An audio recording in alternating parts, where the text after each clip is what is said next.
Ndabasuhuje mu izina rya Yesu.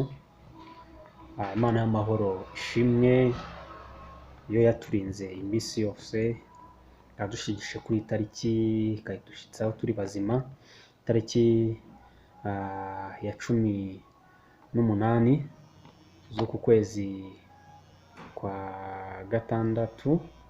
Turashimiye ko yaturinze, yarinze abagabo, irinda abagore, inda urubyiruko rw'abasore n'abakobwa. Imana turashimiye, nibererwe icyubahiro kuko itadutereranye. Ndagira ngo tuganire ku ijambo ry'Imana. Nitwa Amani Daniel, ndi umukristo mu itorero rya ADEPR, ururembo rw'uburengerazuba, itorero ry'akarere rya Rusizi. Imana y'amahoro impaye umwanya wo kugira ngo twongere twibukiranye ku ijambo ryayo, kuko ibyinshi twarabyumvise. Icyo dukora ni ukwibukiranya kugira ngo dufatikanye, duterane ingabo mu bitugu muri uru rugendo, kugira ngo dukomeze gukomerera muri iyi nzira. Ko inzira yo irakomeje, iragoranye, ariko dukwiriye kuyigendamo kuko niyo nzira Yesu yatubwiye ko ariyo nzira yonyine tugomba kunyuramo. Harimo iyi nzira irimo inzara, iyi nzira irimo ubukene, iyi nzira irimo ibibazo, irimo kurwara, irimo gupfusha, irimo ibintu byinshi, ariko ntabwo tuzayivamo, turayikomeje kuko niyo izatugeza ku byiza Kristo ndetse n'Imana Data wa twese, se w'umwami wacu Yesu Kristo, byadutegure kugira ngo tubishikeho. Reka tubanze dusenge, hanyuma dukomeze tuganira ku ijambo ry'Imana. Mana, turagushimira mu izina rya Yesu. Tugushimiye impumeko yawe nziza waduhumekeho muri iri joro, uduha igitondo cy'isanzure, uduha kubyuka amahoro n'ushimwe. Twemera umwanya tujye kuganira ku ijambo ryawe. Nyemerere mbe umugende wo kugeza kuri aba bantu bawe basaraye mu mpande zitandukanye, kugira ngo bakire ijambo ryawe ry'ihumure ryo kubakomeza muri iyi minsi. Kandi unyemerere abafite inyota bose banyweho, kuko ari ubuntu, kandi ijambo ryawe rigira icyo rirema muri bo, mu izina rya Yesu, amen. Murakoze, ndabakiriye. Nari maze kuvuga ko tugiye kuganira ku ijambo ry'Imana, kandi ijambo ry'Imana rirakomeye, rifite uruhare runini mu mitima yacu, mu guhindura, mu kubaka, mu gusenya ibidafite umumaro, rigashyiraho ibifite umumaro. Imana ishimwe. Iri jambo ryabayeho mbere y'uko tubaho twebwe. Hari abaryanditse tubazi mu mateka, ariko uno munsi turarisoma rikatubwira ibintu biriho none, ibyashize, ndetse rikatubwira n'ibizaza. Niyo mpamvu umuntu wese akwiriye gukangukira gukunda gutegera amatwi ijambo ry'Imana, akifuza kumva icyo Imana ivugiye mu ijambo. Kuko muri iyi minsi hadutse abahanuzi b'ibinyoma bari guhanura babeshya, hadutse abavugabutumwa bari guhindura ijambo bakarigoreka ukuntu. Niyo mpamvu Imana ikwiriye kudufasha, ikaduha ubwenge bwo gusobanukirwa no gukangukira gusoma ibyanditswe byera, aho kugira ngo tujye mu materaniro y'ababivuga ukundi. Abantu muri iyi minsi bafashe ijambo ry'Imana barifata, barigira nka ya mikino y'ubufindo. Abandi barigize iryo kuzajya bariraho ibyo kurya. Abandi mbese ijambo ry'Imana abantu batangiye kugenda barikinisha mu buryo bw'inyungu zabo. Ariko ndagira ngo mbabwire ngo nimukanguke musome ibyanditswe byera, nimukanguke usome, wumve icyo Imana ivugana nawe. Bibiliya ni iyawe, Imana yayiguhaye ku giti cyawe kugira ngo usome uganire n'Imana. Iyo uri gusoma Bibiliya uba uri kuganira n'Imana. Harimo ibintu byinshi biri muri Bibiliya biri kutubaho none twe tutari tuzi ko biri muri Bibiliya, kuko tutigeze tugira umwete wo kubisoma. Ariko tuza kubisoma, ibiri kuba uno munsi ntibyakadukanze, ntibyakaduteye ubwoba, kuko twari kuba tubifite tuzi ko ibyo byose bizabaho. Ariko ndagira ngo mbakangure mu buryo bw'umwuka, mwongere mubyuke, mukunde gusoma ijambo ry'Imana, mukunde Bibiliya, muyikunde, kuko harimo ibyo ibidutunga. Mu Bibiliya harimo ibyo kurya bya none, harimo iby'igihe kizaza, harimo ubutunzi bukomeye muri Bibiliya. Ndagushishikariza gukunda Bibiliya. Imana iguhe umugisha. Haleluya. Tuganire ku ijambo ry'Imana, tukadusome dusome Zaburi ya 84. Zaburi ya 84 niho tujya kuganira icyo Imana ashyize ku mutima wanjye. 84 ntacyo twahera ku murongo wa 5, ariko ahanini ijambo umwimerere w'ijambo icyo nshaka kuvugaho cyane kiri ku murongo wa 7, ariko reka duhere ku wa 5. Hahirwa abantu baba mu nzu yawe babasha kugushima ubudasiba. Hahirwa umuntu ugufitemo imbaraga. Hahirwa abafite mu mitima inzira z'igisiyoni. Iyo banyuze mu gikombe cyitwa Baka, bagihindura ahantu h'amasoko, imvura y'umuhindo icyambika imigisha. Ku murongo wa 7 niwo nshaka cyane. Iyo banyuze mu gikombe cyitwa Baka, bagihindura ahantu h'amasoko. Kuri iyo a, iyo banyuze mu gikombe cyitwa Baka bagihindura ahantu h'amasoko. Biravuze ko hahirwa abantu bafite mu mitima yabo inzira z'igisiyoni. None iyo banyuze mu gikombe cyitwa Baka bagihindura ahantu h'amasoko.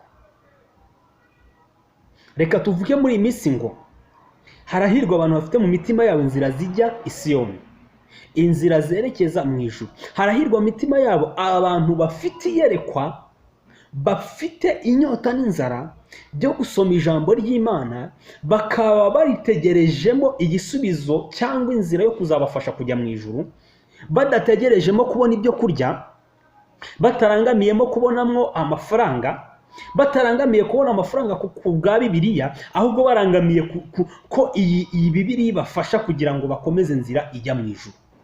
Abo bantu rero umva uko bameze.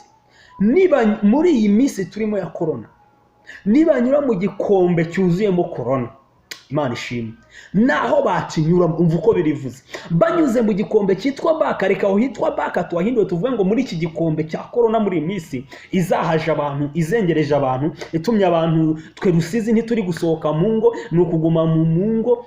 Ariko umva icyo ikivuze. Iyo banyuze mu gikombe cyitwa Baka, navuze ngo Baka tuyihindure mu gikombe cya korona, banyuze mu gikombe cyitwa korona, muri iki gikombe cyitwa korona, Imana ishimwe, bagihindura ahantu h'amasoko. Ni ukuvuga ngo bagihindura ibisubizo, kuko mu mitima yabo harimo inzira zijya z'igisiyoni, ko muri bo bafitemo inzira zigeze ku musaraba, inzira zitunganye, Imana yemera. Muri bo mu mitima yabo Imana irabemera, ibyo bakora Imana irabyemera, ibyo batekereza Imana irabyemera. Imana ishimwe.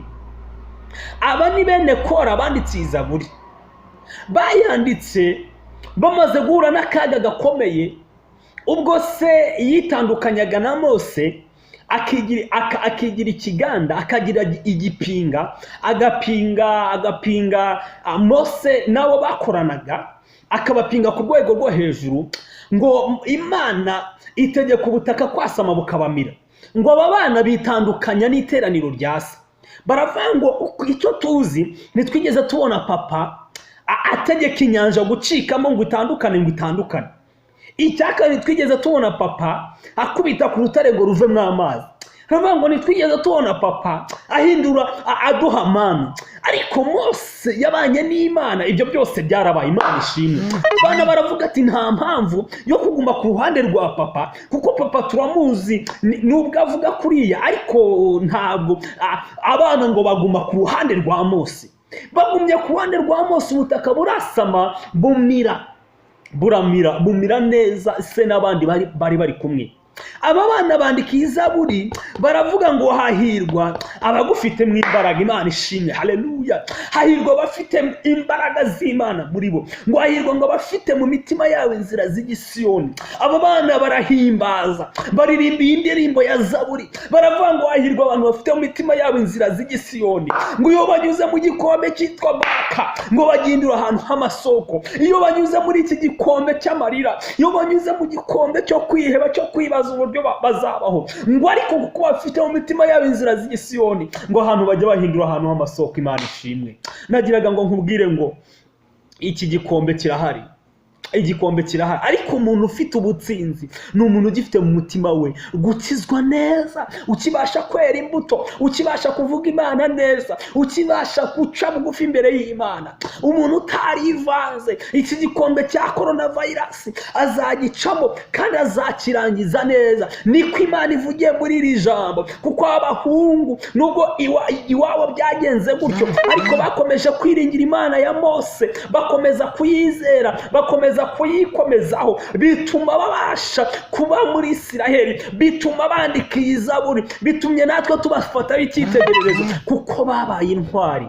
Imana ishimwe. Reka dusenge Imana. Nagira ngo nkubwire ngo muri iki gikombe turi kunyuramo cya corona, komeza urwane gitwari, tuzagitambukamwe amahoro, kuko mu mitima yacu dufitemo inzira z'igisiyoni, tuzakirangiza neza. Kandi nyuma y'ibi ngibi Imana izaduha ibihembo by'uko twashoje urugendo neza. Imana iguhe umugisha kwakira ijambo ryayo. Ndagushimiye kuba ugiye gutegera amatwi kumva icyo Imana ivugana nawe, kandi Imana iguhe umugisha. Imana ikwagure, Imana igukomereze imbago, Imana ikomeze igushyigikire, Imana ikomeze kwagura mu buryo bw'umwuka, ubashe kumvira ijambo, wongere waguke, wumvise iri jambo, wongererwamo imbaraga, wongere ugirane ubumwe bukomeye n'Imana, wongere wisunge Kristo, wongere umwegere cyane, wongere umubwire ati Kristo, nari naratakaye, nari naribagiwe yuko muri iki gikombe ngomba guhagarara neza bigatuma ngicamo, none ndagarutse. Imana ikongera imbaraga, Imana igushyigikire, Imana ikwambika imbaraga z'umutima, Imana yongere ikubake kandi wubakike. Niko Imana ivuganye natwe, Imana iratwubaka muri iri jambo, Imana itwubake muri iri jambo, iki gikombe tukinyuremo kandi tugitsinde mu izina rya Yesu. Fatanya nanjye mu isengesho, fatanya nanjye kwizera muri iri jambo yuko iki gikombe cya coronavirus tugomba kugicamo tukagitsinda. Fatanya nanjye mu buryo bw'umwuka, twinginga Imana nyir'ijuru itwongerera imbaraga muri iki gihe, itwongerere gusobanukirwa mu buryo bw'umwuka, itwongere gukunda ijambo ryayo, twongere dusubizwe mu imbaraga bundi bushyashya binyuze mu ijambo ryayo. Imana iguhe umugisha, kandi Imana ikomeze kwagura mu buryo bw'umwuka. Imana yongere ivugurure impano zawe, wewe umuririmbyi, munyamasengesho, mu muhanuzi. Imana yongere kwagure muvuga butumwa, yongere izamura impano yawe nyuze mu ijambo ryayo, yongere gukangure kugira ngo wongere uvugururwe mu buryo bw'umwuka. Imana ibahe umugisha. Imana turagushimiye mu izina rya Yesu. Iri jambo ryawe uvuganye natwe rifite igisubizo cya none n'icy'ubuzaza, rifite uburyo ryatunyuza muri ibihe bikomeye. Iri jambo ryaturyishingikirijeho tukarikomeraho, rifite ubutware n'ubushobozi bwo kutugaburira muri iki gihe gikomeye, bwo kutwambika muri iki gihe gikomeye, bwo kuturinda muri iki gihe gikomeye. Iri jambo rifite ubutware. Hereza umuntu wese wumvisha iri jambo kwishingikiriza ku ijambo ryawe kugira ngo abashe gukomera atanyeganyega. Mana turakwinginze kugira ngo ndukomeze udushyigikire, twambike imbaraga igihugu cyacu cy'u Rwanda, komeza uturinde iki cyago, turinde iki cyorezo, komeza uduhe kugukunda. Haleluya. Abantu twongeye duhugukire, kuko iki ni ikimenyetso cyo kudukangura kugira ngo tukugarukeho, dusenge twizeye kandi tuvugururwe mu buryo bw'umwuka. Urakoze rero kuganire natwe ku iki gikombe tuzakinyuramo, kandi tukagindurana amasoko abafite mu mitima yacu inzira z'igisiyoni. Urakoze kuganira natwe mu izina rya Yesu. Amen. Imana w'umugisha, ndabakunda kandi mujye mukomeza gukurikirana ijambo ry'Imana, mukanda ko hari ahantu handitse subscribe, mukora subscribe kugira ngo mujye mukomeza gukurikirana ijambo ry'Imana.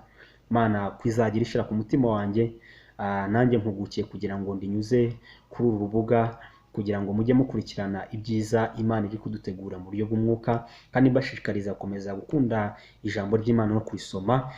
Mukora subscribe, musharinga, mukora share, mbese muherekanya izi video, kandi munashiraho comment, mumbwira icyo nakosora, mumbwira uburyo muri gufashwa, mumbwira nyine kugira ngo nanjye nkomeze naguke mu buryo bw'umwuka. Imana y'umugisha mu izina rya Yesu. Amen. Ndabakunda cyane.